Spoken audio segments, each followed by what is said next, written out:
Carol Ann's ready. Okay. All right. Are we on? Okay. Well, good morning, everyone. Welcome to Summit Center for Spiritual Living, where we share universal good through love. And I light our candle this morning, and our candle is the only really ritualistic thing we do, but it has significance here. The wax represents that there's only one presence, one power, one substance, and that. As I light the first wick here, that the kingdom of heaven is within us, the light of God as us, in us, and through us. That's the great secret. And then the second wick I light is that of the community. And again, as I always love the effect that, again, that as I lit that again, it shows the much greater light. So we as community show a great light to the world as we share on Sundays here and during the rest of the week. So thank you. All right, John, what's our opening song today? But here we are together.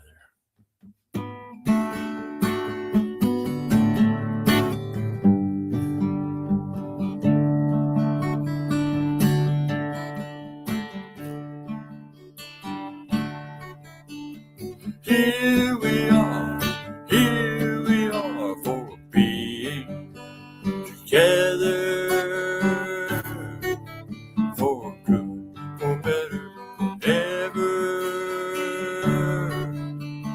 Here we are together, for being, for good, for better.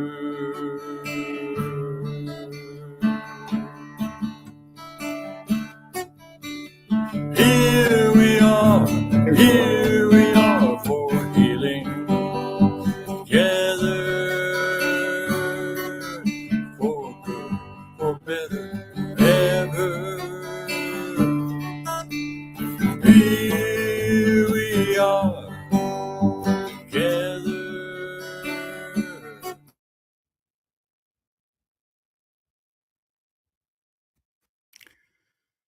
John, you froze on us, my friend.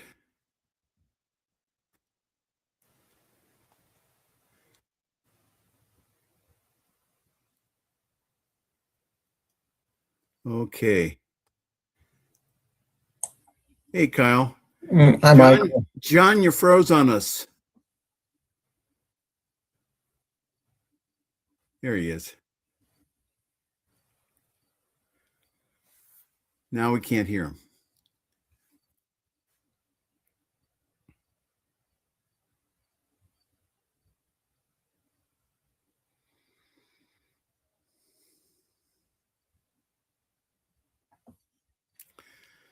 All right, John, are you done with your song? No. Oh, no. Okay. Well, go ahead. We can hear you now. I was disconnected. I don't know. It went away. Let me try some more here. Is it still up? Here we are for wisdom, together, for good, for better, forever. Here we are together, for wisdom, for good, for better.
Thank you, John. Here we are together, and it's good to see everyone today. And hello, Kyle, and came in a little late. That's good.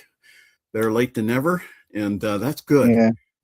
Good to see everyone today. And again, I'll be speaking today, and the title is Enough for Today. Enough for today. And we acknowledge the passing to the great cloud of witnesses this week, Edwene Gaines, who made her transition this week. Edwene Gaines was a very popular prosperity teacher from the Unity tradition. So we acknowledge that, and I know that everyone who passes over, that they're part of the great cloud of witnesses that prays for us every day. So anyhow, so we have, again, just a great service. And again, it's good to see everyone. And those of you online, again, thank you for being with us today. So I'm going to read here from Science of Mind 365 for the 23rd day of August. It says, I sense the divine presence within me. I sense the divine presence within me. I'm going to say that silently. I sense the divine presence within me. Ernest Holmes wrote that the Spirit of God is an undivided and indivisible wholeness. It fills all time with its presence, and people's all space with the activity of its thought. Your endeavor, then, is not so much to find God as it is to realize his presence and to understand that this presence is always with you. Nothing can be nearer to you than that which is the very essence of your being. Your outward search for God culminates in the greatest of all possible discoveries, the finding of him at the center of your own being. Life flows up from within you. So say this: I know that my search is over. I am consciously aware of the presence of spirit. I have discovered the great reality. I am awake to its realization of this presence. There is but one life, and today I see it reflected in every form, back of every countenance, moving through every act. Knowing that the divine presence is in everyone that I meet, the spirit in all people, I salute the good in everything. So I recognize today the life of God responding to me from every person that I meet, in every event that transpires, in every circumstance of my experience. I feel the warmth and the color of this divine presence forever pressing against me, forever welling up from within me, the wellspring of the eternal, being present yesterday, today, tomorrow, and always. Science Mind 365. So let's go into a time of meditation here with Carol Ann, and also that Carol Ann will also bring us out of meditation and introduce today's speaker. Oh.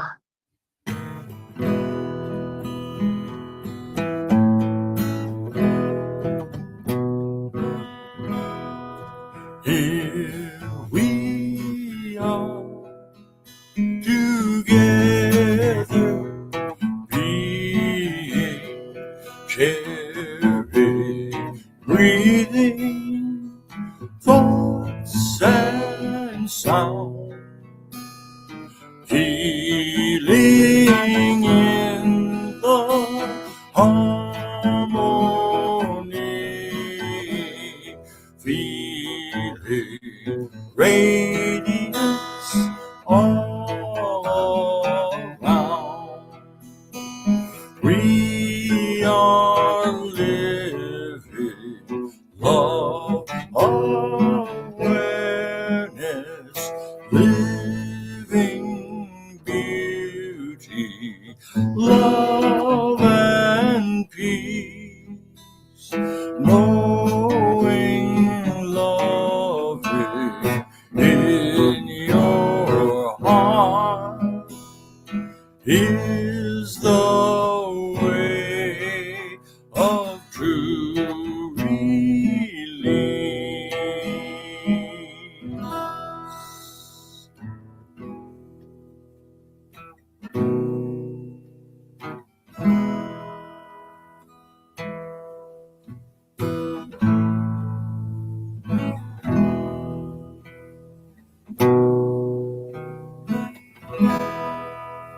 Can't hear you, Carol Ann.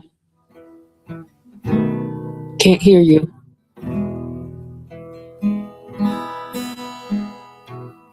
No, still not.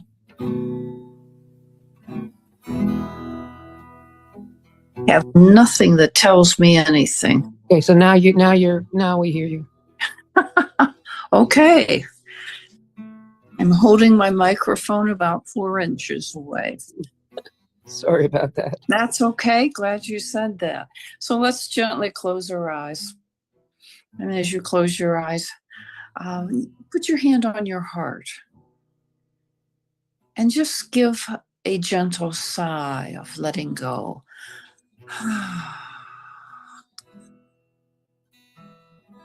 And another sigh.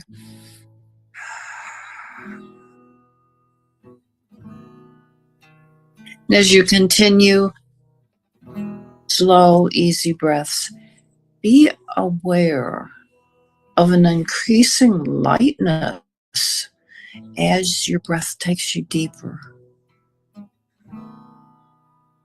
And it just seems to unfold and gets lighter and lighter and lighter as you go deeper into presence, into the power, into the life force of the universe. And as we go deeper and continue to go deeper,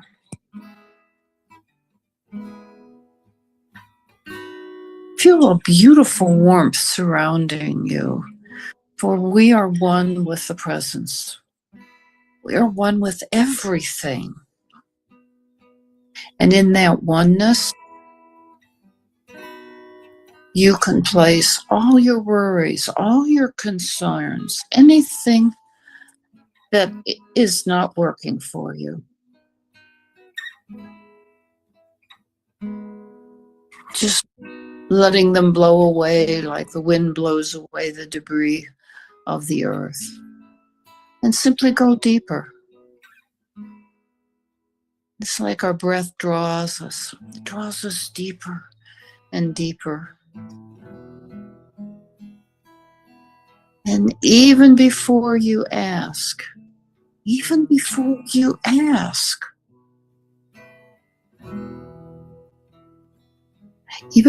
we think something is possible, it is already being taken care of. Just breathe that in. Even before you ask. It's so effortless, it's so easy. And how can that be possible? Even before you ask. Because you came from a perfect mind, a perfect idea, and a perfect God. And everything, absolutely everything, is being taken care of. So simply rest in your breath, breathing slow and deep and easily. This is the breath of life.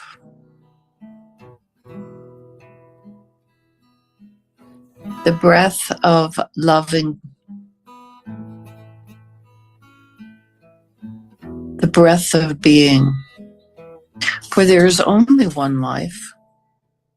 There is only one life. And that life is the indwelling spirit. And it is our life. It is your life. It is my life right now. Just breathe that in with every breath.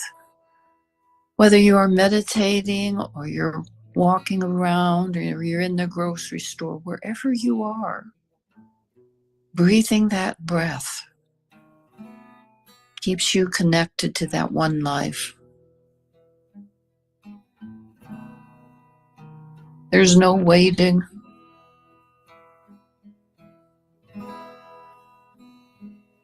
There's no hopes. There's no rules. Simply come. Come to yourself, your higher self, and breathe.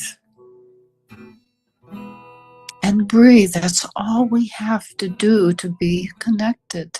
And it's so simple, it just eludes us.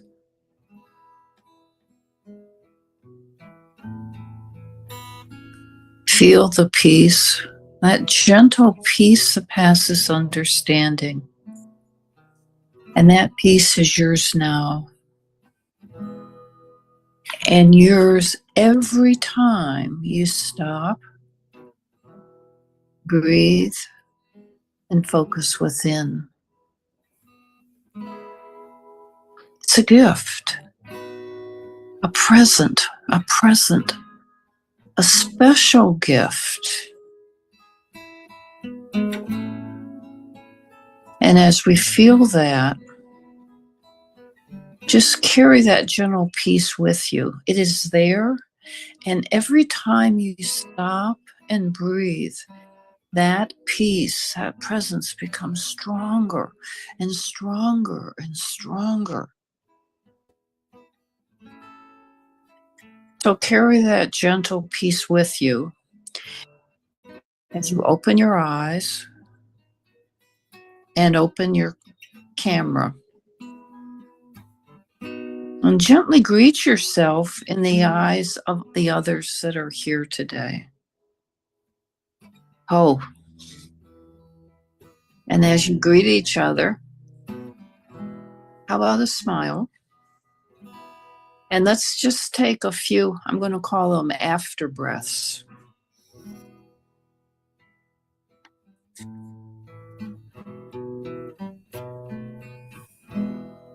And now just gently turn your attention back to the service and enjoy our minister, Reverend Michael Mangus, as he speaks to us on Enough for Today. Sit back, relax. You can even leave your hand on your heart and just sit there and take in his words. Oh.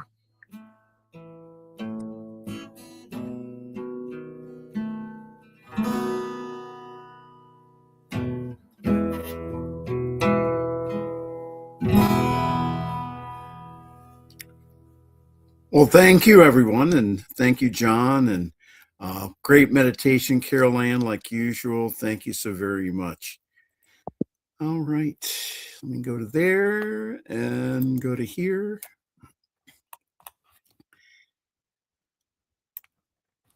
It really is a real joy to be with you today, and again, to present the message. So my title today is Enough for Today. Enough for Today. So I want to talk today about something that spiritual people, really all people, sometimes have difficulty talking about, and that is money. I always remember what Louise Hay said. She says, I can give a very graphic talk about sexuality and not stir up as enough, so much emotion as I do when I talk about money. So more specifically, I want to talk today about that worry that whispers. And it says, what if there is not enough? That's a question that can arise at any income level. It comes when we open the bill. It comes when the prices at the grocery store are higher than the week before. It comes when work changes, when retirement gets closer, when the car makes a new sound. Now, John taught me this. He says, when the car makes a new sound, at least temporarily, turn up the radio. So, also when someone we love needs help, or when the account balance seems to be moving in the wrong direction. And sometimes the question is quiet. Sometimes it wakes us at 3 o'clock in the morning and begins holding a committee meeting in our head. At 3 in the morning, fear is very organized. It has spreadsheets, it has charts, it has graphs, it has PDF files, it has projections, it has a list of everything that could possibly go wrong, including several things that have never happened in the history of humanity. How many of you have ever had that happen? I know I have. Financial concern is real. We do not need to pretend otherwise. There are people, even today, that are making impossible choices between medicine, food, housing, transportation, and care for their families. There are systems that are unequal. There are circumstances that cannot be solved by repeating a cheerful sentence. If someone is struggling financially, that does not mean that they have failed spiritually. It does not mean that they are attracting hardship through defective thinking. Please do not ask another or tell another when they're experiencing something, well, what is in your consciousness?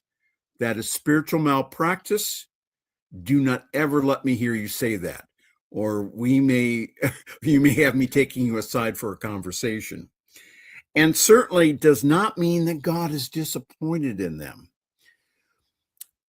So New Thought is not in the practice of denying the facts. It is the practice of refusing to make temporary facts the final authority over our consciousness. We tell the facts about the condition, and then we remember a greater truth, capital T, that no condition, nothing can separate us from the wisdom, the creativity, the love, and the sustaining presence of God. So our question this morning is not, how can I pretend everything is fine? And for those of you who are in a 12-step program, you may have heard this before. Fine equals fouled up, insecure, neurotic, and egotistical. So our question today is this: how can I face what is mine to face without surrendering my mind, my peace, and my power to fear? So the answer today I want to offer is very simple. We learn to receive enough for today. All right, so I'm going to go Old Testament on you. In Exodus 16, and you may read this in your Bible, the Israelites are in the wilderness. They've left Egypt, but they have not yet reached the promised land. They are between what was and what will be. And that is the in-between place where anxiety just loves to speak. So Egypt was a place of bondage, but it also was very familiar. The wilderness was free, but unfamiliar. And sometimes an uncertain freedom can feel more frightening than a familiar limitation. So the people started to complain to Moses and Aaron. They remembered the good food that they had in Egypt, and fear edits the memory. Fear often does that. It highlights what felt secure and quietly removes the cost. And the Israelites began to wonder whether they have been brought into the wilderness to die. So then provision appears in a very unexpected form. In the morning, there is a fine, flaky substance on the ground. The people look at it and ask, well, what is it? That question gives manna its name. Their provision does not look like anything that they recognize. It arrives disguised as a question. What is this? Now, that may be worth remembering here today. So sometimes what happens is we miss divine supply because we've already decided what it must look like. So we expect the one particular job, the one particular check, that one particular person, the one particular solution. But the infinite is not limited to the channel that we have selected. Here's your affirmation for the day and for your life. God is our source.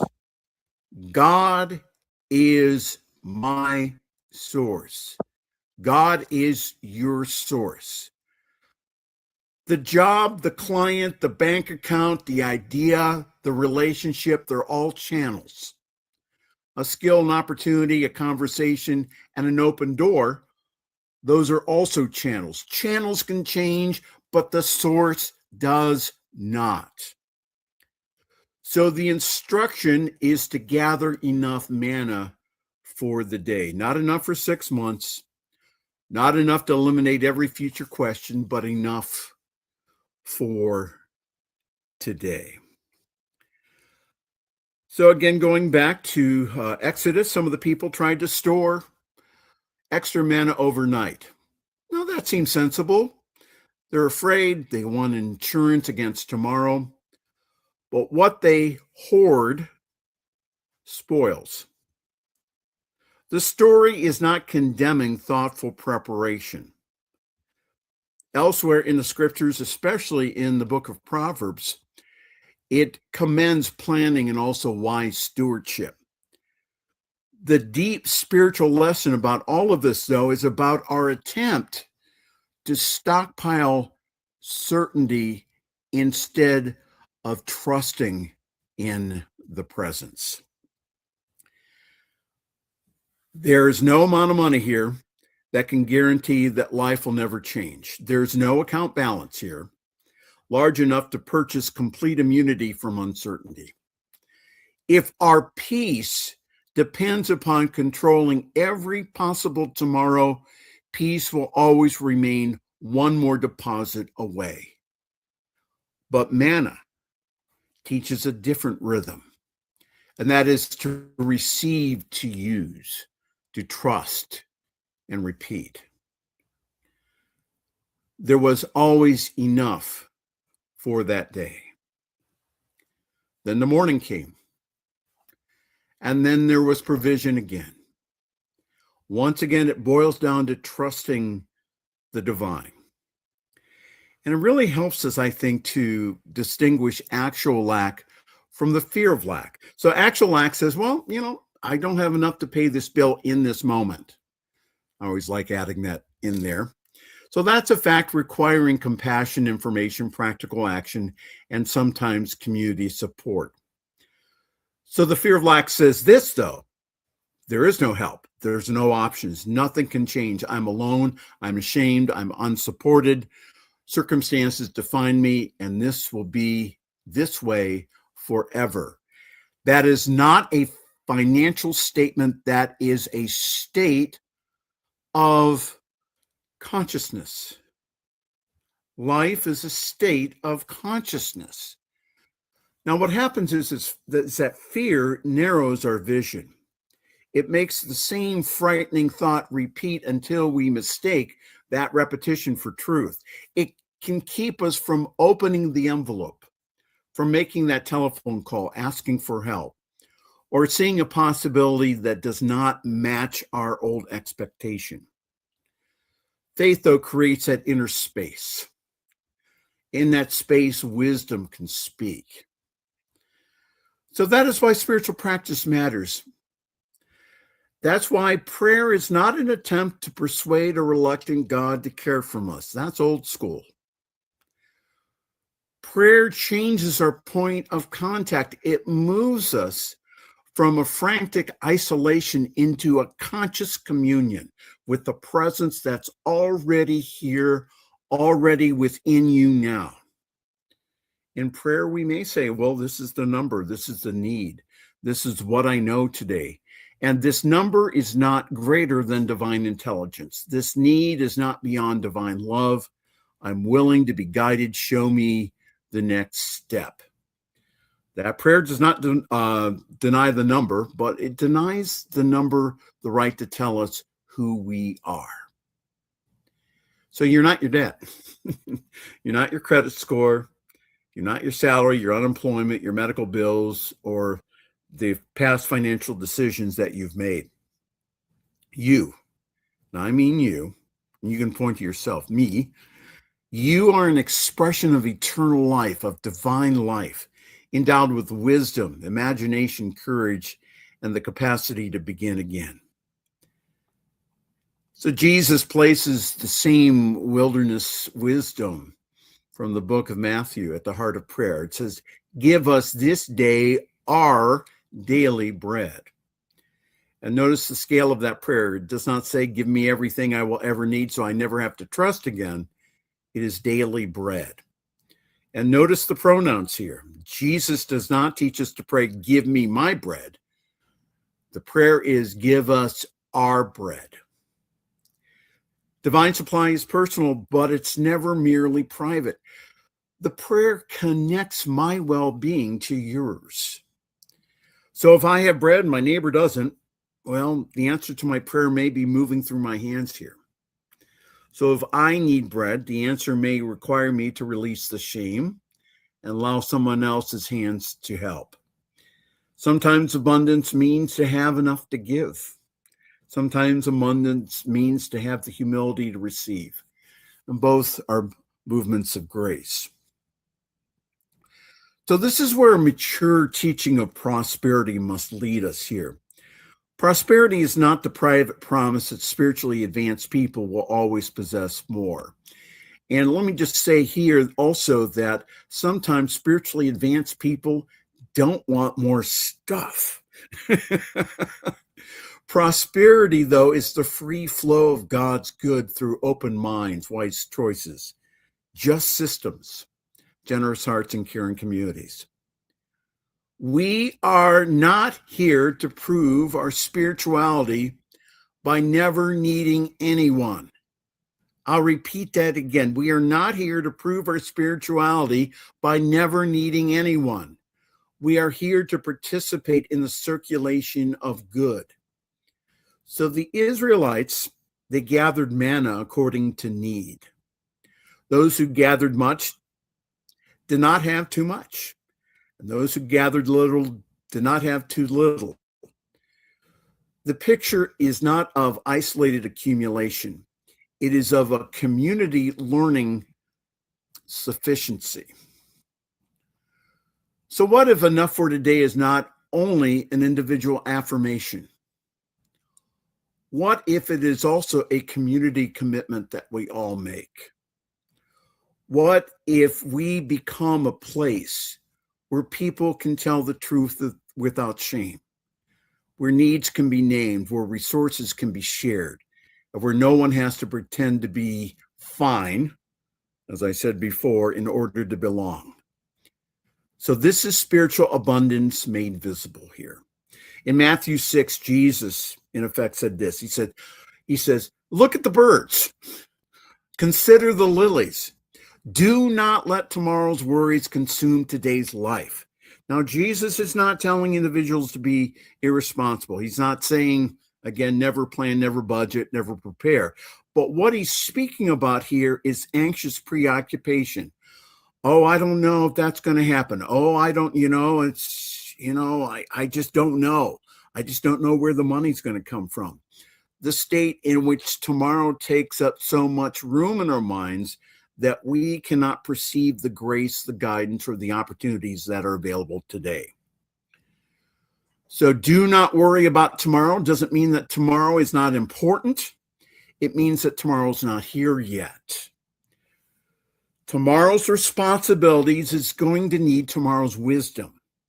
So when we drag all of tomorrow's imagined emergencies into this moment, we demand that today's strength carry a weight that it was never designed to hold. And there is grace for this day, right here, right now. There is breath in this moment. We breathe in and we breathe out. And we trust that there is another breath for us to take. There's wisdom for decision. There's enough light for the next step. So we may not see the entire path, but a lamp does not illuminate an entire highway. It gives us enough light to place the next foot safely, and then the next, and then the next. Spiritual life is often less like receiving a complete map and more like following the light as it appears. So if supply can arrive in more than one form, then it's helpful to ask this, then what is today's manna? Well, maybe today's manna is an idea that you've been dismissing. Maybe it's a skill that you can develop or offer. Maybe it's an expense that can be renegotiated, a benefit that you did not know was available, or a conversation that you've been avoiding. Maybe it's the courage to look at the numbers finally. Clarity is a form of supply because we cannot make wise decisions with information that we refuse to see because of fear. Maybe today's manna is rest. Exhaustion is expensive. When we are depleted, everything looks impossible, doesn't it? Impulsive decisions can appear to be reasonable.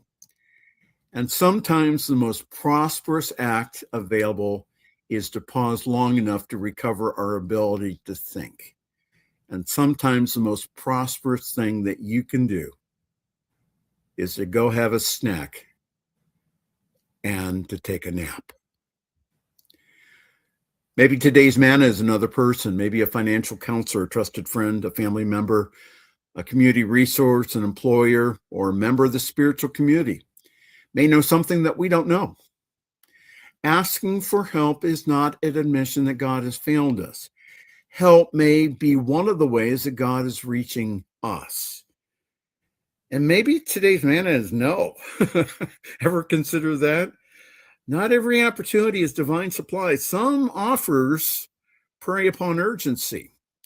Some promises are too expensive. Some shortcuts create a heavier burden later on. Divine guidance, though, carries clarity, dignity, and peace, even when it asks for courage. And maybe today's manna is the realization that something's already here. What happens is that fear trains the eye to count what only is missing. Gratitude does not deny what is missing, but it restores our ability to see the whole field. So what do I have? What do I know? Who is with me? What can I do now? What is one resource, one idea, one choice, or one step available now? So that's where we begin. So I want to offer this morning hopefully a practical exercise for any moment when financial worries begin to take over. It has 5 movements. I'm going to teach a little spiritual metaphysics also too. So to pause, to tell the truth, to remember the source, ask for one step, and to ask. First, pause. Before making a decision from panic, stop. Put both feet on the floor. Take a slow breath. Feel the chair supporting you.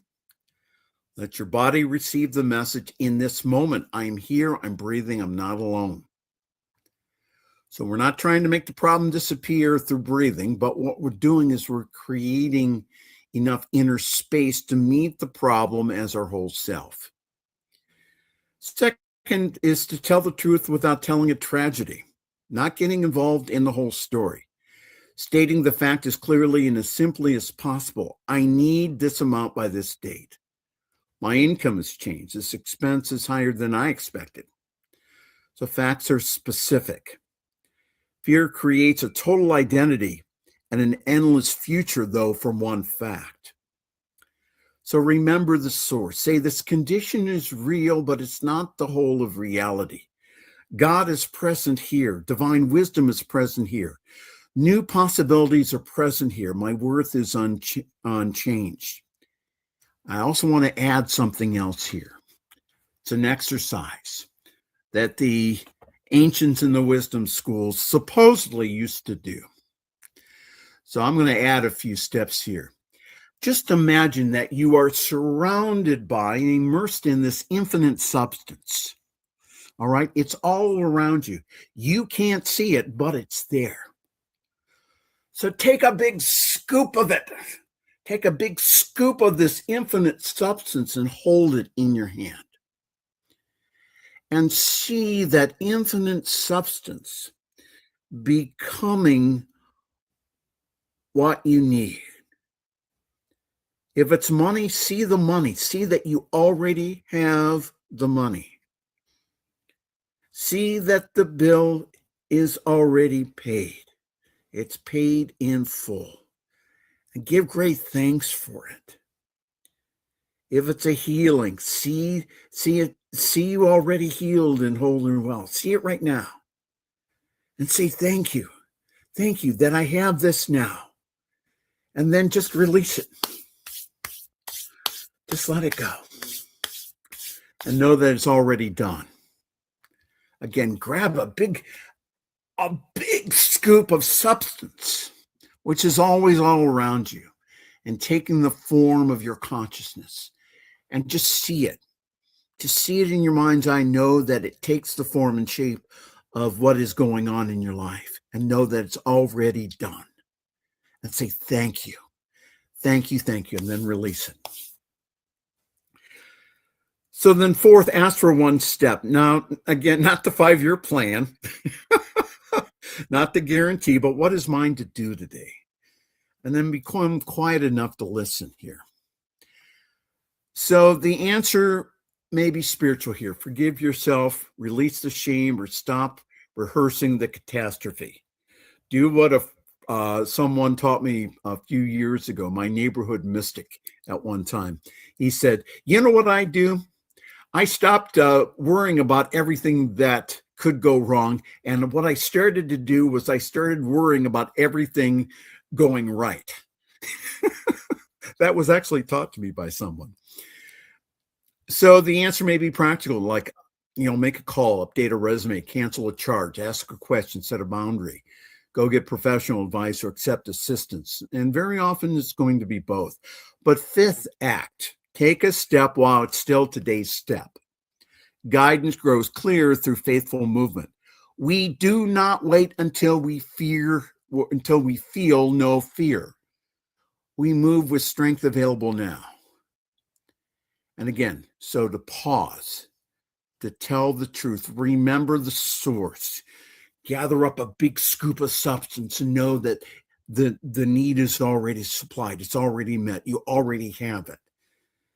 Again, because of the promises, not only of Jesus, but all the great spiritual masters and avatars.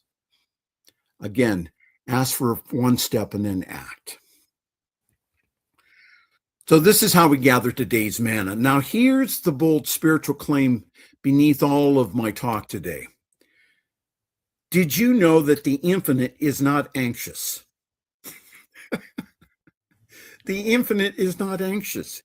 God is not pacing the floor of heaven, wondering how your life will work out. Divine intelligence is not confused by your circumstances. Divine love is not misplaced your name down the hallway. The creative presence that created and brought the galaxies into being is present at the center of your being right here, right now. Now, this does not mean that every outcome will unfold according to our preferred schedule. It means that we never have to face an outcome without spiritual resources. There's always more wisdom to receive, more love to embody, more courage to express, and more possibility than fear can perceive. Our work is not to manufacture supply from nothing through mental strain.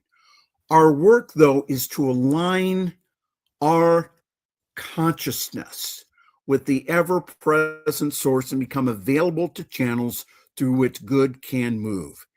Sometimes that good is through the open door, and sometimes it's the wisdom to close one. And sometimes it moves as increase, and sometimes it moves as simplification. And sometimes it moves as a new beginning that we would never have chosen, but through which a deeper life becomes possible. We release the demand that supply only looks one way. And we release the belief that worry is the same as responsibility. Worry feels like work, but does worry really complete anything? Does it really help? Wise action, though, is responsibility. Asking for help is being responsible. Planning is being responsible. Resting so that we can think is responsible. Rehearsing disaster, though, is not. We can care without catastrophizing. We can plan without panicking. We can face facts without worshiping them. So today, if your mind has been living in next month, next year, or the worst possible future, today gently call it home. Come back to this breath. Come back to this moment. Come back to the presence within you. Ask yourself what is true today, what is already here, what is mine to do, who can walk with me, what am I willing to receive. You do not have to solve tomorrow today. You do not have to carry the whole wilderness at once. Gather the manna that is here. Receive the bread for this day. Take the step that is yours, and let tomorrow meet you with tomorrow's grace. God is your source. God is your source. God is your only source. Divine wisdom is your guide. Love is your companion. You are not alone. You are not forgotten. And definitely you are not without resources. There is more than enough for today. So in closing here, I'd like to lead you in a meditation here. So I invite you now to place your feet on the floor. If it's comfortable, soften your gaze or close your eyes. Take a deep breath in and then let it go. So just for a moment, allow the numbers, the deadlines, and the questions to rest outside the door of your inner sanctuary. They will still be there when you're ready to meet them, but they do not need to occupy the holy center of you. Just feel at the center of your being is the presence, the power, the life of God. Calm, wise, creative, and whole. Simply bring to mind one financial concern. Do not enlarge it. Do not deny it.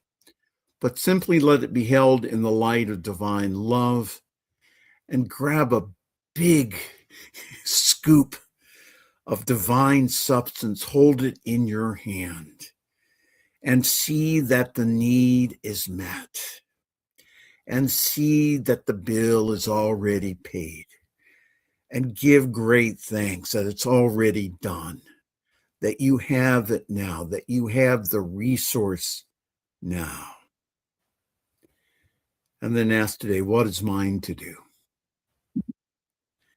So trust the smallest clear guidance that you receive. You don't need to have the whole answer. You only need to know the next faithful step. And so together, silently, let us affirm together. God is my unfailing source. I release the demand to solve tomorrow today. Divine wisdom guides my choices. Divine creativity reveals new possibilities. I gratefully receive the good that's available now, right now. I courageously take my next wise step. And I have enough presence, enough wisdom, and enough grace for today. And so it is. Amen. Namaste. All right. That was excellent, Michael. Well, thank you. That was absolutely excellent. Thank you. Always reminding me of what Carol Ann teaches us by being in the present and paying attention to what you need right now. Right. And listening instead of being either in the past or in the future really makes a big difference. So thank you. Yeah, and again, just grab that big scoop of substance, hold it in your hands, see that you already have it, and then let it go. It's already done. That by the way, I've seen that in many books, is taught in the mystery schools, is when that the students needed a certain amount of money. They just imagine that they already had it in their hands. So yeah, there is a saying in the rooms that like if you have one foot on the past and one foot on the future, then you're urinating on the present moment. Yeah. I got that. Yeah. Hey, it's still summer. Could today's manna be watermelon or ice cream? Absolutely. I Absolutely. like And if it comes through your hand, John, you can gratefully and graciously share it with other people, including bring some over to my house. Well, All right. Anyone else here? I sit out in my shed in the back and meditate, and plan and think, creative thoughts and whatever. And I seem to be able to manifest an abundance of cats. More cats. Yeah, chairs and more chairs are ours. That's something right. That was said by a former congregant. Anything else here? That was great, Michael. It really, really was. What a great reminder that it's simple. It's not hard. It's our mind that makes it hard. And when we simply ask, we will get a response. And as you pointed out, it might not be the response we wanted, but it very easily could be what we needed to do. Yeah, so very nice, very clear. Yeah, and again, that exercise of gathering substance, gathering manna. Again, that's you are surrounded by and immersed in a substance. So again, that consciousness creates conditions. So again, just get yourself a big scoop of it, and then again, just imagine that you already have it because it's true, and then just let it go, release it. It's already yours. That's a very powerful spiritual exercise, especially when you worry. Say, "Oh no, that's not true," and get another big scoop of substance, see it, and then release it. So no, it's already done. Okay, John, how about a wonderful song here? Here's a song from my CD that is about abundance of time or not, so it's about time. And how can we have enough of that? Well, we have to just think about time in a different way, maybe.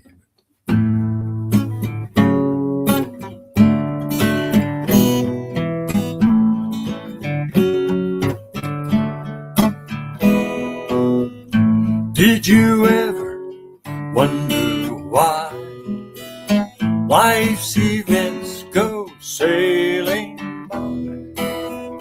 Days come, quickly go. Why does it seem so?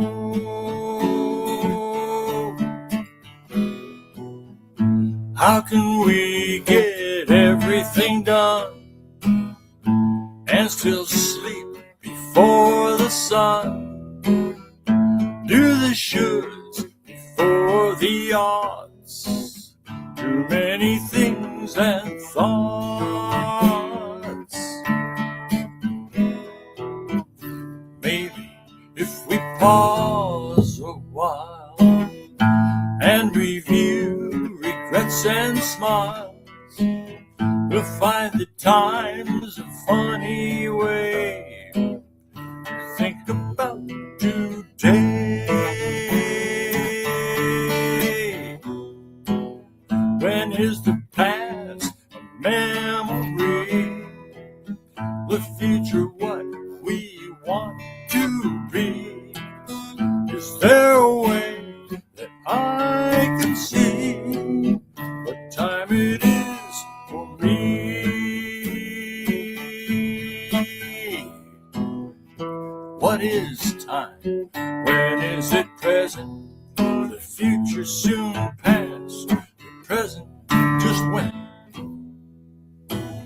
What time is it? Does anyone know? Who has the time? Where did it go?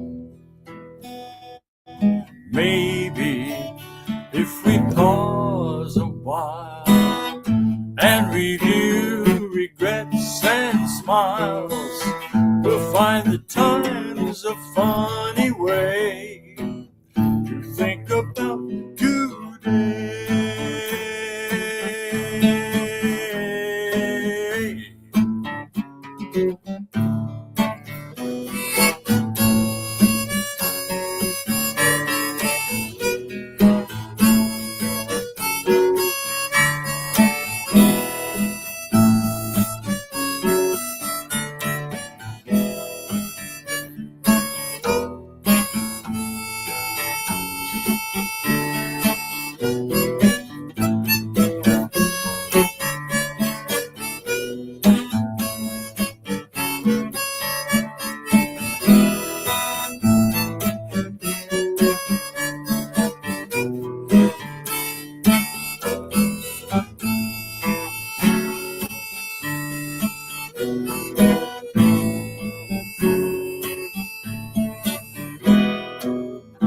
Friends and loved ones come and go in a living movie show. Is the purpose plain to see? In time to set you free. Maybe if we pause a while and ignore regrets and smile, you'll find a moment to just be and know that we are free.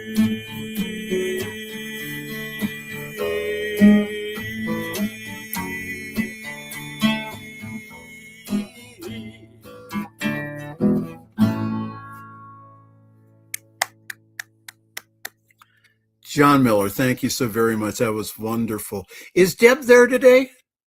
Actually, she took off right about the time we started. I guess she went over All to right. Unity for the aftermath or something. I'm not sure. Well, whatever. Okay. Well, again, so it's time in our gathering here to give. And again, that we have been so graciously given with the spoken word, with music, with meditation. So in gratitude, we give. And so you may do it by electronic means, like by going to sscofakron@gmail.com and either Zelle or PayPal. That's sscofakron@gmail.com and either Zelle or PayPal. Or you can do it snail mail. You can go ahead, write a check to Summit, and then you can put whatever you want after because the bank accepts it. We've learned that. But Summit CSL, and then you can send it to 1199 Lexington Avenue, Akron, Ohio, 44310. And again, that your gift is multiplied. We are faithful stewards, not only of the money, but also that we also give not only to Centers for Spiritual Living, but also to our sponsoring organization, which is the New Thought Media Network. So take your gift in your hand symbolically, right over left. Just feel a heart filled with gratitude, with a great attitude for what has been given and what has been received. And just know that as you give, that divine love blesses your gift. Divine love in and through me blesses and multiplies all that I am, all that I have, all that I give, and all that I receive right now. With a grateful heart and an expectant attitude, I just now release the gift, knowing that there's plenty, not only for me, but for the world. And so it is. Amen. All right, John, sock it to us.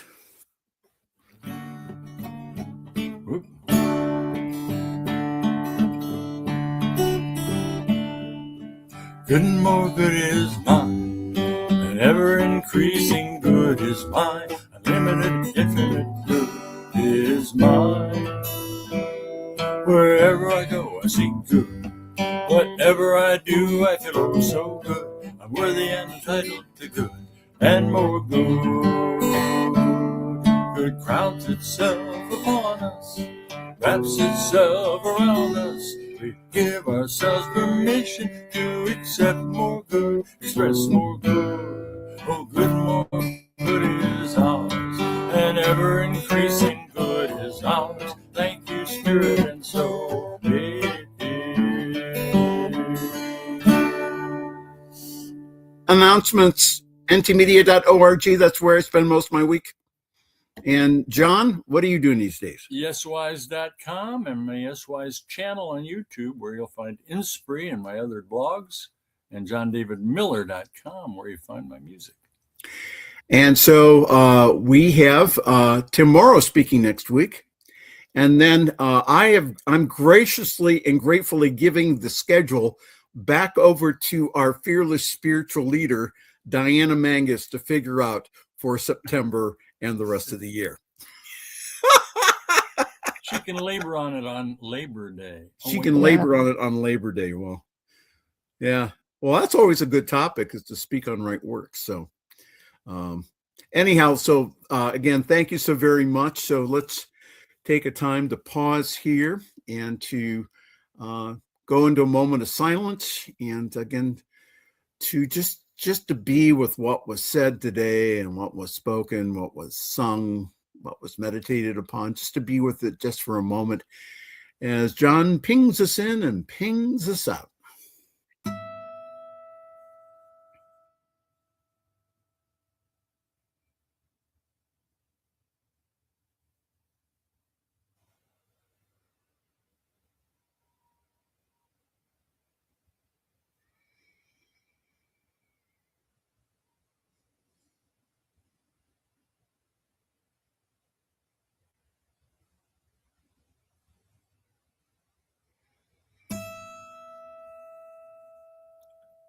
The light of God surrounds us. The love of God enfolds us. The power of God protects us. The presence of God watches over us. Wherever we are, God is, and all is well.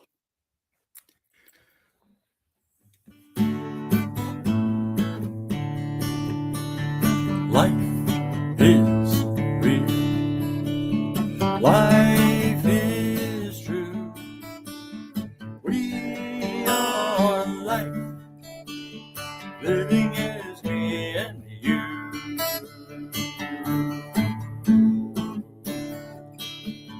Joy is real. Joy is true. We are joy. Living is me and you.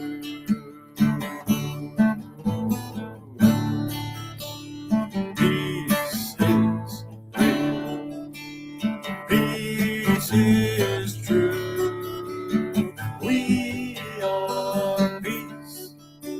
Living is me and you.